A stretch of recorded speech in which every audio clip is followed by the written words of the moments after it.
What's up, YouTube? It's Tired Night, Toon Ties Life. I'm about to be reacting to the Larry Bird and Magic Johnson documentary.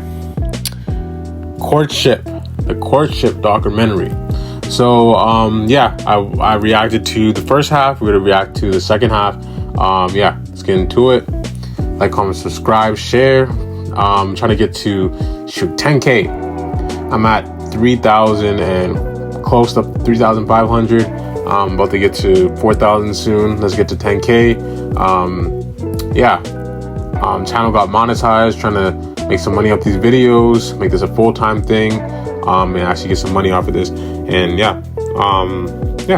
make this a career. But yeah, if you guys like the video, if you guys like my channel, hit me with the subscribe if you haven't. Turn on post notifications and turn on the bell for the post notifications, and hit me a super thanks if you want to, and support the channel. About to get into the video. Let's get it.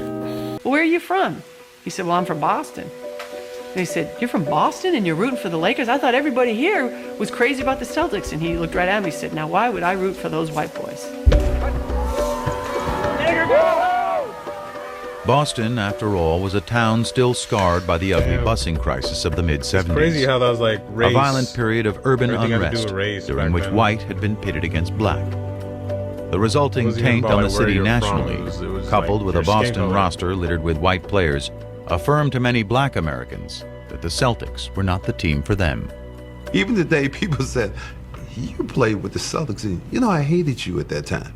I wanted Magic to win. Maxwell. I didn't want that damn Larry Bird to win. We had all these black players. Biracial. But they looked at us because we had Larry Bird leading us as a team that was white. They got some black players. They were perfect archetypes for what was becoming the biggest story in sports. Some prominent black players, too. But for the real-life players, the narrative was much simpler. It's finally going to happen.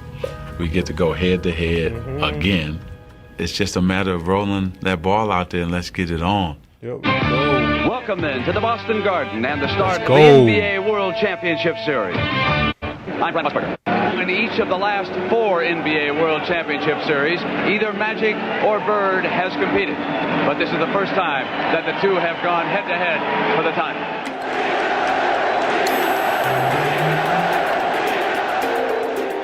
Man, we jumped out on them that first game, and we won in Boston. And with less than a minute to go in Game 2, the Lakers were closing in on a commanding series lead.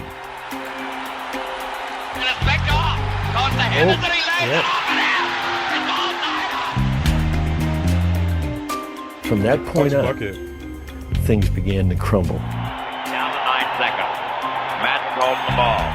Magic trying to work on Maxwell. Magic has still got it down to 2 seconds. 1 second. He's going to have to shoot it. He doesn't get it off. Cheesy Johnson dribbling the timeout. What are you doing? Yeah, what was that? The Lakers regained their stride in Game 3, only to be rudely knocked off it again in Game 4. Crazy. I didn't see that play. What was McHale on, bro? What was McHale on? Kurt got taken out. That was crazy. Man, wow, you went straight. He started fighting instead of playing. Literally. Swings the elbow, and now is yelling at Larry Bird. Throw the ball at him, too. Jaw to jaw. And it made us realize we were not mentally tougher than the Celtics. Yeah. Magic's just not himself. To be sure they won't let the time run out as they did in Game 2. What are doing? Harris steals the ball, and the Celtics call a timeout. There were a number of places where, Irvin didn't do what people expected him to do. Tied at 123. Come on, Irvin. He misses the first. Johnson misses the most. Celtics want a timeout. Despondent, Magic Johnson goes to the bench. Bird turns around, hits. Hey, Irvin's shots, like who taught Irvin how to shoot though? Game 5 went to the Celtics. Game 6 to the Lakers. He was, it was like 1979 all over again. Down to 1 game for Bird and Magic. if everybody had to look at it, probably would have said this is going to be a 7-game series. Well, I thought we'd sweep them in 4, but just went a little bit longer. Now we just have to do it in 7.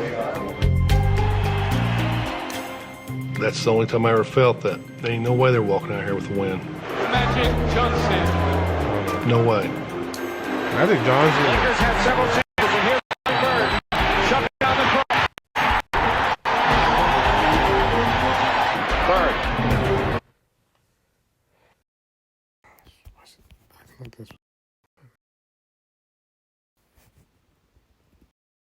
How does he do it? Johnson with the ball. The Lakers trying to cut it to 1.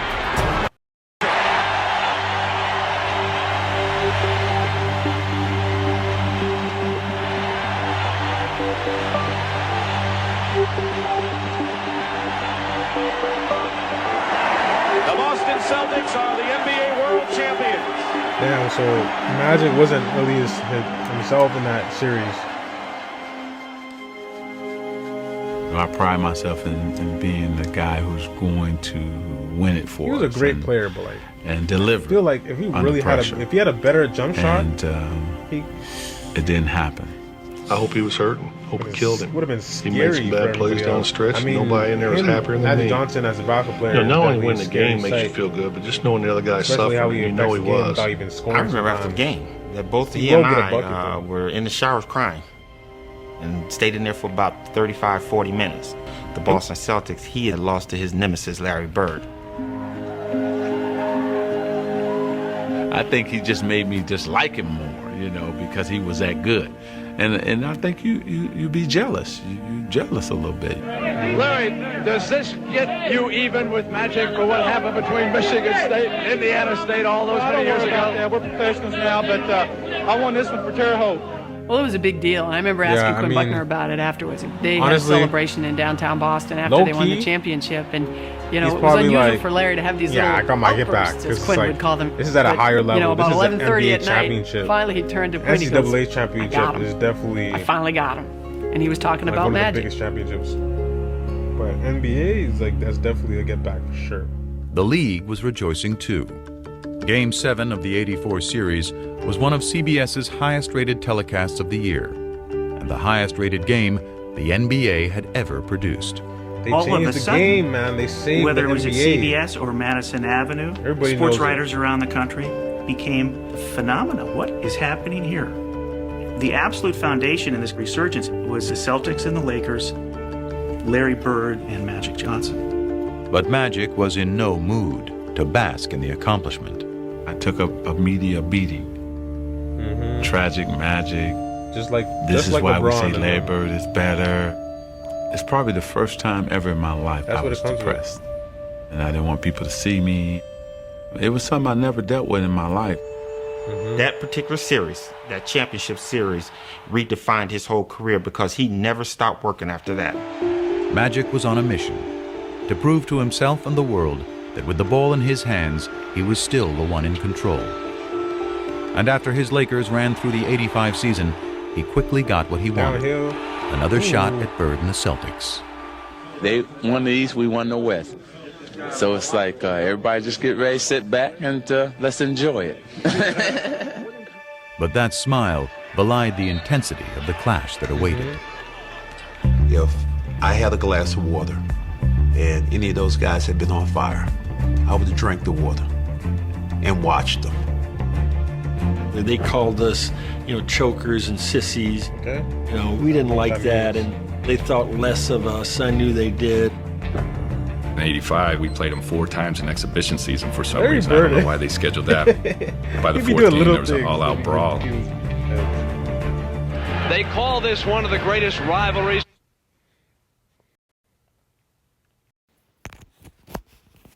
in all of sport, the Celtics, the Lakers. And if that is true, it is the most one-sided rivalry in all of sports. 8 times these two have met for the NBA championship, and 8 times the Celtics have won. At guard, in his 6th year from Michigan State, at number 32, Magic Johnson. But in the '85 finals, Magic changed the script. Over 16 games, he masterfully controlled the pace with all-around brilliance. He has a triple-double again. That's why Magic was so good. Because behind their point guard, was the Lakers finally knocked out the Celtics, winning the clinching game in the Boston Garden. 3 in 6 years, LA comes to Boston and wins the world title. As far as NBA goes, redemption for one Magic Johnson. It's a long year last year to wait for this moment right now. To wait for that moment. Magic had evened the score with Bird on the NBA floor. But the significance of their rivalry and their relationship was still just taking hold. You crazy. I said, you're crazy. I'm not shooting no commercial with Larry. So I said, okay, what, we're going to shoot it in L.A.? I would never went to L.A. to film it. Well, where are we going to shoot it? This is the part I reacted to. You want to shoot a commercial? Come to my house. I was like, oh, no. One stoplight. I thought Lansing was small. I think the plan was, I'm going to go here, I'm going to do what I'm supposed to do, and I'm trying to get up out of here. My plan was that. Even after Converse had convinced Magic and Bird to film a sneaker ad together in the summer of '85, a question remained. How would the two hated rivals on the court get along off of it? I don't know how he's going to react. I don't know how I'm going to react. We didn't even shake hands, so how are we going to do a commercial together? The ad was to be filmed at the home Bird had built for his mom.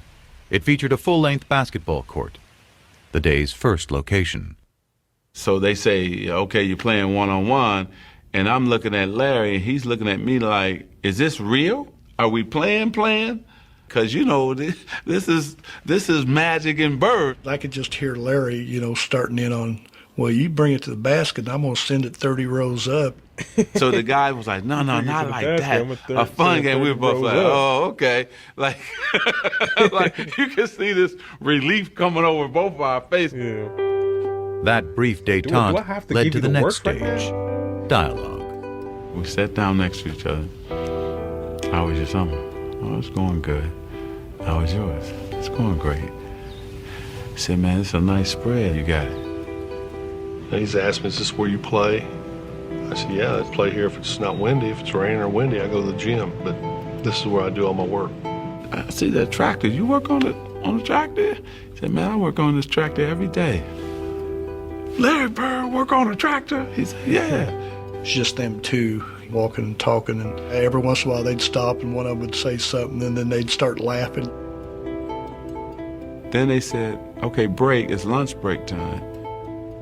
I was going to my trailer. He said, no, my mother has prepared lunch for us up at the house. We went up to the house and we sat down there and we talked, and my mom, my brothers thought the world of him.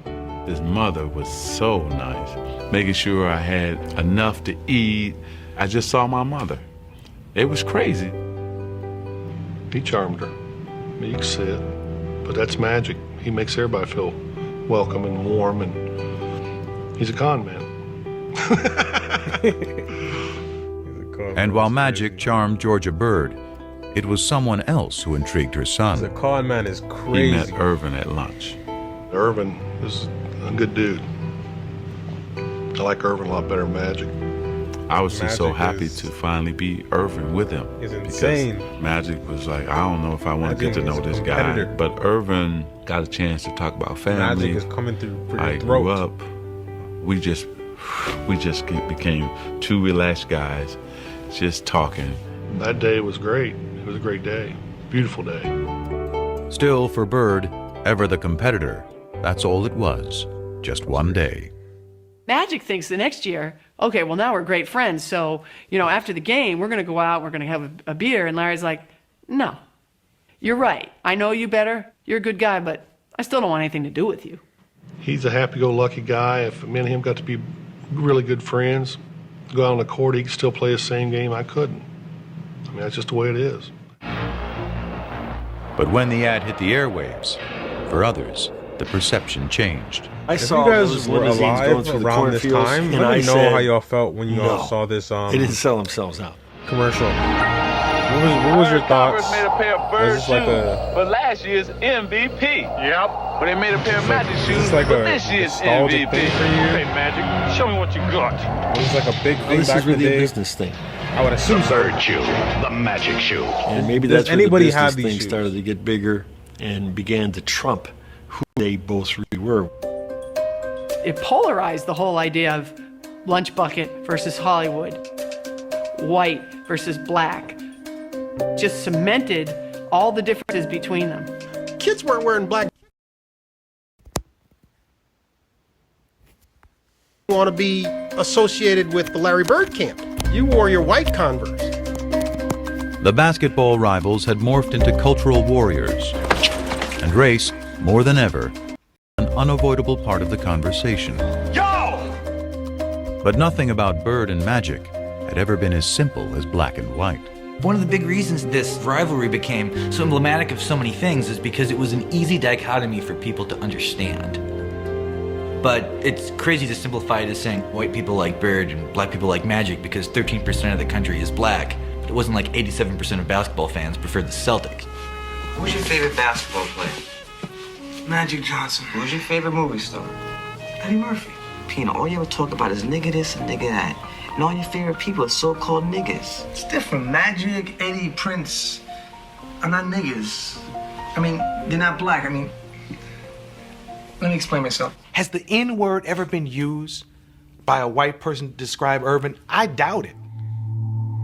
But as Magic enjoyed his image as a crossover star, it was Bird, the one-time great white hope, who had further emerged as the polarizing racial figure, due in part to that era's increasingly conservative political climate. The rolling back institutionally of the achievements of the civil rights movement were going on apace from about 1975 on. But the triumph of the movement that rolled it back took place in the 1980s. And I think there was people who were very aware in the black community of what was going on. And I think there was a lot of sublimated frustration. And I think one of the ways it got sublimated was into basketball. And I think Larry, through no fault of his own, was the receptacle within which the lingering resentments somehow floated. And after Bird led the Celtics to the championship in 1986, his third in the pros, winning his third straight MVP award in the process, third the straight resentment grew. Crazy. I always felt that the press was biased in favor of Larry Bird.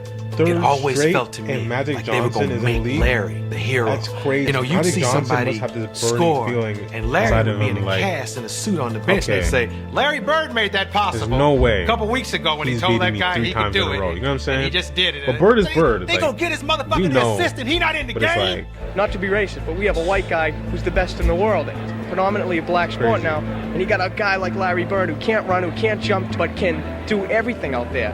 That don't mean nothing to me. It don't mean anything to me. It never has. I don't know why. I mean, am I doing something wrong here? Bird may have sought to avoid the conversation entirely, Mac can play. but the more he won, the He less was the he could best in the escape. world. Now there's a steal by Bird. Hey, Underneath DJ, the DJ, lay him. what a play by Bird. In 1987, after Boston beat the Detroit Pistons to Say, what a advance play to the by Bird, finals yeah. for the He got fourth the straight steal, got the year, assist.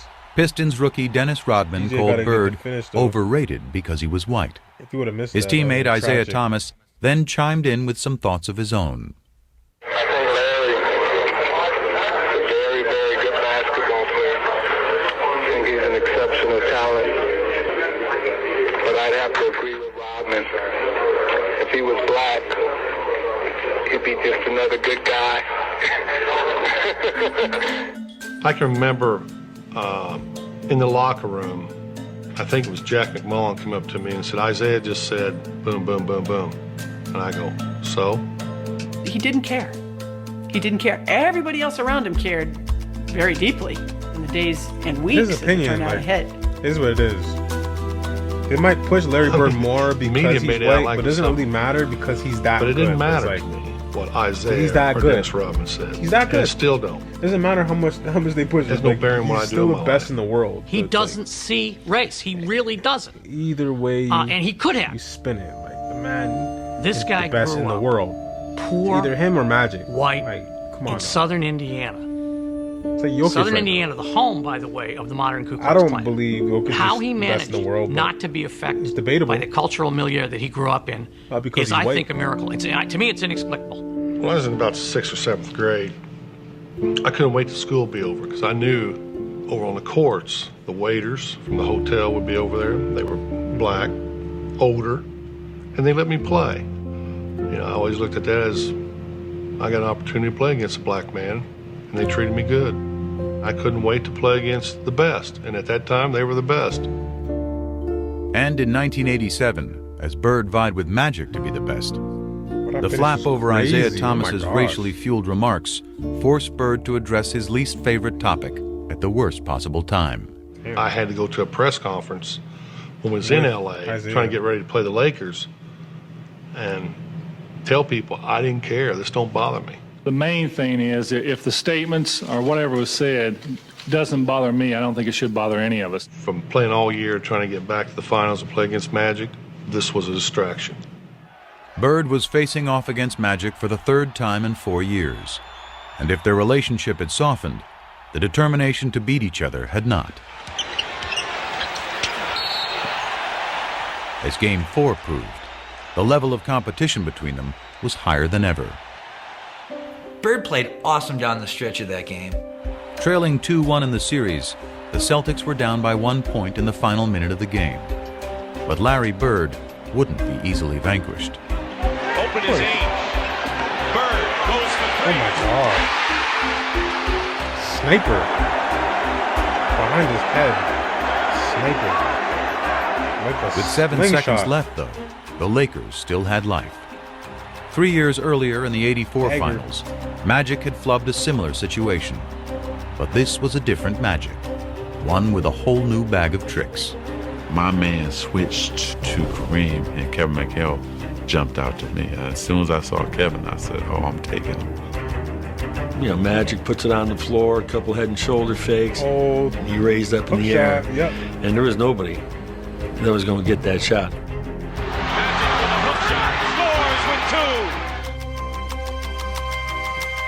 Tough. That is so tough. That is so tough. I remember after they called timeout thinking, there's still a shot here. Celtics may still win this game. Well, they set up a great play. Bird walked Worthy all the way up, forced the denial all the way up. We've done it before. Clear everybody out, go to the ball, break to the corner. He caught it here. He misses it. And as he caught it, all he had to do was turn. And just turn, and he just let this thing go. Bird fires it. Missed it. Got a wide open look, couldn't believe it. Wide open. And I'm standing right there. It is straight as an arrow. Dead on. And the Lakers have won. That's like that Vince Carter shot, right man. Oh my gosh. I know that He would looked hurt. at me like, how did you ever leave me that wide open? You gotta be kidding me.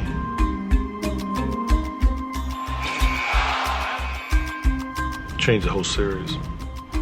The Lakers won the series in 6. And in the aftermath of a year in which Magic had won his first MVP, the rivalry suddenly took on a new tone. Magic's just a great basketball player. He's the best I've ever seen, you know. Unbelievable. I don't know what to say. I was shocked that he said it because I thought to myself, maybe this is the beginning of a new era that's not going to include him. It was the passing of the torch a little bit. Really? After vanquishing Bird in '87, So it was really like it was Magic Bird at wasn't first. done winning. Bird was The man following at year, first, he and squared then off in the Magic finals against his good turned friend it around, Isaiah and Thomas then and the They Pistons, went back and forth type of thing. That's where the rivalry beating would, them like, to stay. become the NBA's first repeat champions in 2 decades. So it lost to the By the dawn of the Detroit 90s, Pistons? he'd won 5 titles, played in 8 finals, and equaled Bird's MVP tally of 3. Okay. But the more Magic won, the less Irvin seemed to be around to reap the spoils. Once I tasted the champagne and the championship, I wanted more of that. 3-3. And more of They're that. equal right now. So Magic kept growing because we were successful. And the persona and all of that came Got him with carried it. away. Yep. Got him carried away. The Prince of L.A. was now the king.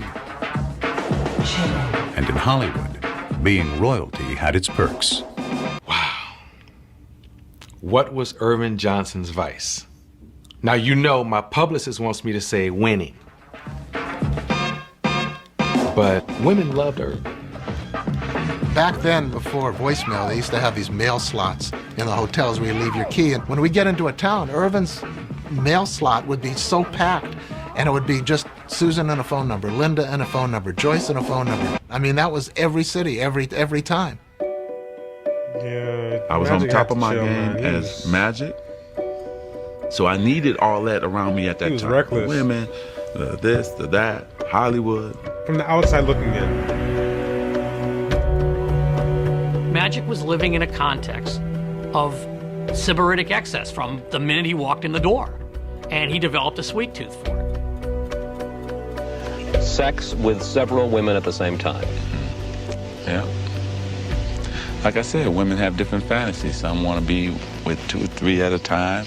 You know, one time I had 6 at one time. That's just... I really do believe he looks upon Magic Johnson as a movie character he played. I think Irvin got overwhelmed in LA by what it meant to be a star. That's probably true that the Magic ego swallowed Irvin a little bit, but that's okay because I couldn't win 5 championships without that. Through all of this haze of women and money and fame and fortune, he still kept basketball at number 1. He never seemed to lose that focus. 3? Larry had 2 jobs his last 7 years of playing. It was playing basketball, and then it was him being committed to taking care of his back. He had first heard it in 1985, building the driveway at his mom's house back in French Lick. That's the truth. Larry decides to do it himself. This is Larry Bird, the superstar, out there breaking his back, literally shoveling gravel. And that was the beginning of a process. I would see him on TV laying down, and then they told me that he had to lay down on planes, different things like that. And I was like, wow. As Magic soared through the prime of his career, Bird was breaking down. His deteriorating back and punishing style of play proving an excruciating mix. From 88 to 92, it was painful to watch. It was painful to cover. Larry is quite ornery when he's not feeling well, which means he was ornery for those next 4 years. He could manage the pain in a way that very few people can do. There'd be days he could come in the office and he couldn't stand up straight. But even after 2 ruptured Achilles tendons and surgery on his back in 1991, Bird kept going to work, product of a lesson learned many years before, seeing the swollen ankle of a man long since. Well, we don't know if it broke or not, but it looked broke to me. Had to go to work and had to get his boot on, and it took everything I had to help him get that boot on his foot. And he stood up limping, and he says, well, I'll see you this weekend, because he was working construction at the time. And I was pretty amazed how he could fight. Come home on the weekend, and it was black and swollen.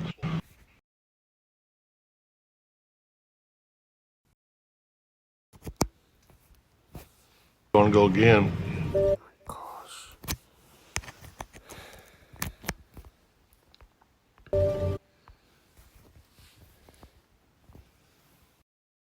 If you get paid to go to work, you got to go to work. It was a situation that he was seeing almost daily. He had lost the structural stability in his spine, so it would slip into abnormal Someone should have told him to chill on the tractor and get an artificial shoveling stability. gravel. That's like getting your fingers probably stuck would in have the had door, more championships. and somebody's still pushing on the door. And so what he had to do was pain. unlock his spine, Forget realign the it, accomplishments. do He would've been techniques healthy. that would hold that for 4 hours, 6 hours, that It's type like of thing, and then that's- he'd go play basketball. It's a tough thing you have to deal with in the tail in your career. Like, that's kind of a bad way to go out. Every time I would play, I was wondering if I was going to be in a wheelchair. Was I ever going to be able to, you know, Still had a great career. walk on the 5 beach career. or hold my kids. All time, so. His pain in his quest for basketball became all-encompassing. Very few people really knew what Larry was living with, because this was Larry's issue, and there was no sharing of his pain. You know, I probably should have retired in 88, 89, but it's that competition. Maybe one more chance, me and Magic get together in the finals. but it never happened. I'm sleeping, really, laying down, just waiting on the game, and the phone rings, and the voice says, "Hey, you gotta come back to L.A." And I said, "Okay, why?" "Well, I can't tell you until you get to L.A." So I said, "Okay." 2 hours later, he was in the office of Lakers team physician Michael Melman. Dr. Melman starts to tell me that, through the physical that I took, that they discovered that I had HIV. Whew. That's tough, man. That's First so time tough. ever in my life. I'm such a control freak, right? And do things the right way. I'm out of control. Yep. So saying he's reckless. Oh, it was everything. How is it possible? What happened? How did it happen to me? And my mind is racing, and then you're just devastated. Yeah. Further complicating things, Magic had gotten married just 2 months earlier, and he feared the worst for his new bride, Cookie, who was pregnant with their first child. I don't know what's going to happen with my wife and my baby. I don't know what's going to happen to me. I don't have control of the situation, and I was lost just for that next 2 or 3 weeks. Yeah, because just found out. And after Magic getting learned married. neither his wife nor his Crazy. unborn child were infected, he began revealing the news to his inner circle. The phone rang, and it was Magic's agent, Lon Rosen. And he said, "Irvin's looking for you, call him." And I said, "I'll call him when I get to Paramount." And he says, "Call him now." I said, "Lon, I'll call him when I get to Paramount. I'll be there in 20 minutes. And he said, "You got to call him now. Irvin's HIV positive." That's crazy, man. Hearing that on the phone. I remember God. I was sitting on the bed. I remember standing up at that point. And I said, "How is that possible?" People keep on saying, "How is that possible?" I'm thinking Irvin's gonna get back skinny then, they and didn't die. know? I mean, literally, that's what I They thought. didn't know? Irvin's gonna get skinny and Getting die. around a lot. Like, it's very possible.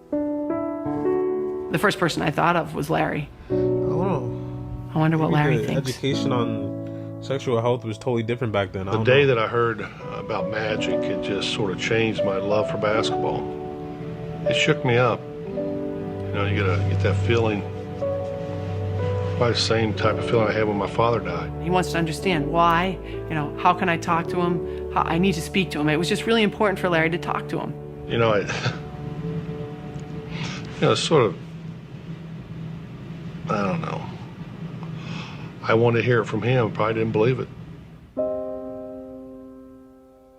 Calls me and we're talking, it's just, "How you doing? I heard about it." And you can almost hear both of us with some tears in our eyes. And I'm choked up because he did call me. And,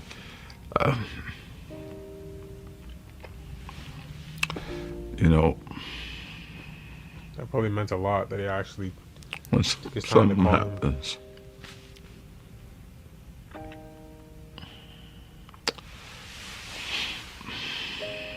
to you,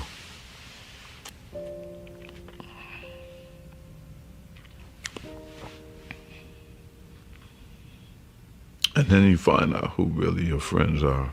Yeah, who really cares? Yeah. And people who really care real about one. you. Mm-hmm.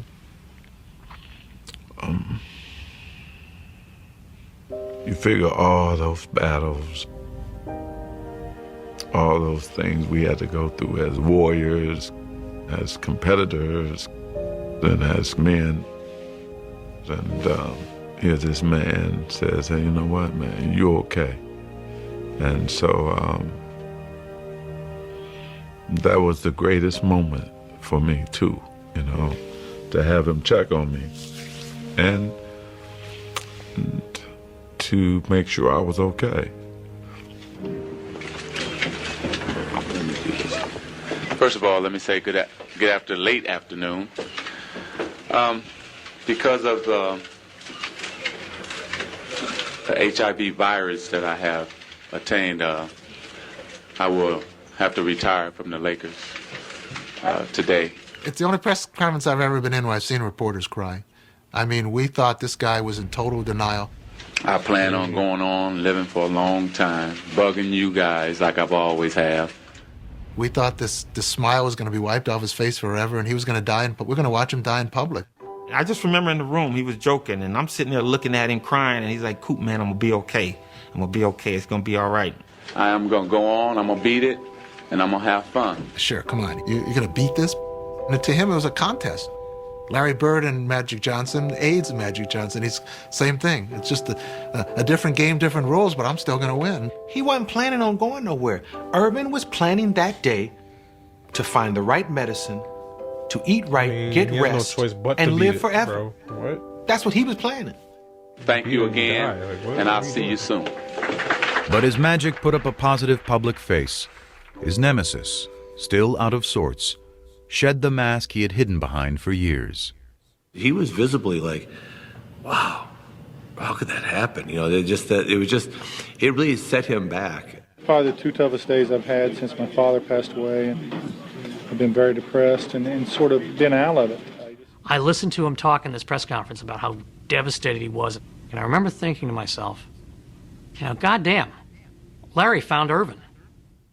You know, just out of the blue, something like that happening. It's just, I've never had, other than one other instance, and I was hoping I'd never see that again, because I remember how I felt weeks after that. And yesterday was just a sad day. And at his game that night, Bird was forced to confront pain he couldn't so easily play through. Didn't want to be there that night. First time ever. And really last. His competition is not in the NBA anymore, because that's his motivation. Had no feel for the game, you know. This wasn't a good time to be out there. All the Never had high school. That night he threw a pass. I'll never forget it. He threw a half-court pass behind his back for a layup. And if you blurred your eyes, just squinted your eyes, it looked like magic. And that was Larry saying goodbye. You know, I mean, this competition thing is amazing. What it does to you. What you put your body through and what you do and what you say and how you feel. And knowing that he's not there wouldn't feel right. But I think it's all them years that, you know, what's he doing? What if he's practicing this hard? I bet he shot 500 shots a day and I didn't get 500 in. It's always that mind games. Bird played through the 91-92 season, his last in the NBA, but a part of him was already gone. I didn't check the papers anymore. You know, it didn't matter. I still wanted to compete, you know, but it wasn't the same. It really wasn't. With the exception of that year when he was called Tragic Johnson, because on the basketball court, things didn't shake down properly. This is the first time I'm hearing ignorance, hatred, vicious, nasty things. Yeah. There was some of my former teammates who had their own little things that they were talking about and why this happened to me. You know anybody else that's heterosexual that got it? Come on, man. You're in denial. I've been called gay, faggot, Urban's lover. I've been called all that shit. Lon Rosen got a call from Isaiah Thomas asking, you know, I keep hearing Magic's gay. Education on sexual health back then you know better than anybody. He isn't. You're garbage. one of his best friends. And he said, well, we don't know what's going on in Hollywood. And the fact that Isaiah was questioning why he got this, I think it was really, really hurtful. Getting gay. That's crazy. He used to say, you know, I don't want people to stop shaking my hand and giving me my hugs. He loves to be loved. And that's what bothered him the most, that people would change in relationship to him. Yeah. That's how he you would show separate up at the the real Lakers from the facility to work out and to shoot some baskets, and he'd try to engage his teammates and say, hey, you want to play a little one-on-one before practice? And, oh, geez, no, I can't. I got to go get taped. Or, oh, geez, I got work to do. I got to do something else. The worst thing of all of this, that I couldn't play basketball. I don't even think dealing with HIV. It was I couldn't play. The game, the surroundings was his whole world. That's his personality. When you take that away, you know, you're hurting. I knew he was hurting in a big way. The only sex is safe sex, and that's no sex. As basketball went on without him, Magic performed ably in his new role as HIV educator and spokesman. I'm helping every way that I can. But he still pined for the arena, which had made him a star. So when he was invited to play in the 1992 NBA All-Star game, he jumped at the chance, promptly stealing the show and winning MVP honors. But that was just a warm-up for the encore Magic had up his sleeve. He's not done yet, because we're going to go to Barcelona and bring back the gold for everyone here in the United States. Thanks, man. For the first time ever, NBA players would be competing in the Olympics. And Magic, armed with a message, was not about to miss the show. It would have proved to people that you were not going to get the disease playing against me. And then also for me too, personally. You know, it was therapy. It was a way to say, man, yeah, you get to do this one more time. There was also one other perk. I think playing with Larry was very important. That's something they talked about. I mean, he was going to be on the dream team. He was going to be with Michael. He was going to be with Barkley. But he was going to play with Larry. Magic kept saying to him, I just want to get you out on that court one more time. Let's just have one more sequence like we had all the way back in 1978. But it was interesting that with Magic being the one that was HIV positive, he felt great. He was in the best shape of his life. I got a smile on my face. He had worked so hard to make sure he didn't go there as a token player. And here was Larry, who couldn't even practice, who could barely move. But you know what? Didn't matter. We were still together. You know. Whether you're into game nights, karaoke night, trivia teams, or pickleball teams, groups that play together, group play together. Sign up your team on olg.ca. Didn't matter.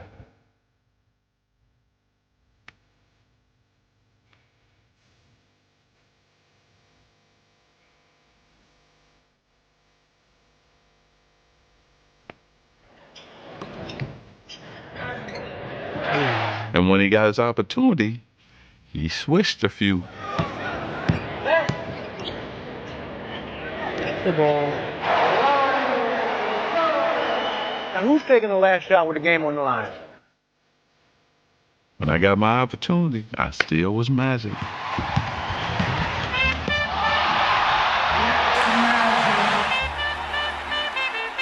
14 years after they'd first crossed paths, the smiling kid from Lansing and the shy boy from French Lick were happily back together in Barcelona. But it took just one glance outside their hotel's front door each morning for them to see that as far as they had come, they were as far apart as ever. The only way you walk out that door if you wanted attention. But I asked this guy, I know, how can you get around this? There's got to be a way. Lo and behold, there was a side door. You can go wherever you want. I was going to tell him about it, but seeing that smile on his face, the closer you got to that front door, come on.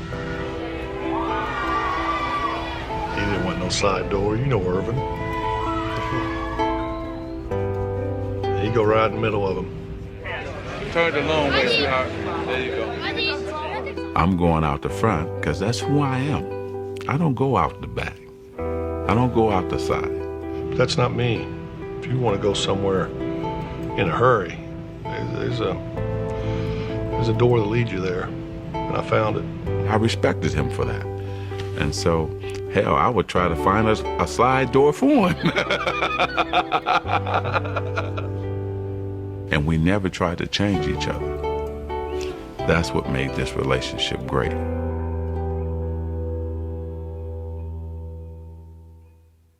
One of my pet peeves always is when people say, oh, Michael Jordan saved the NBA. Bullshit. Bullshit. Magic and Larry saved the NBA. That's who saved the NBA. Magic and Larry. Magic and Larry. Bird and Magic. Honestly, yeah. To the millions who once facts. watched them, now more than ever, they are inseparable. There's statistics for that. A pair of athletes thrown together by the cosmos to compete. Jordan just a pair of men who discovered a bond in the midst of that competition. Decades removed from the height of their rivalry, their bond endures. And just took it to Two a different level. impossibly different men with a connection only they can fully grasp. It's almost like a private little club, and only the two of them are in it. And every once in a while, they need to show up to have a reunion and pay their dues to each other. But they don't need the day-to-day contact that most friends need. It's just not that kind of relationship. But I always get this good feeling when I know I'm going to see him because he makes you feel good. You know, he really does. He's unbelievable. He's very private, but if he's your friend, man, you got a friend for life. And Larry Bird is a straight shooter. He'll tell you when he don't like you. That's one thing I wish I could have from him, that he has that I don't have. I wish I had that. I mean, he walked in here, this whole room would change, and maybe that's what I always wanted to be, but I just couldn't.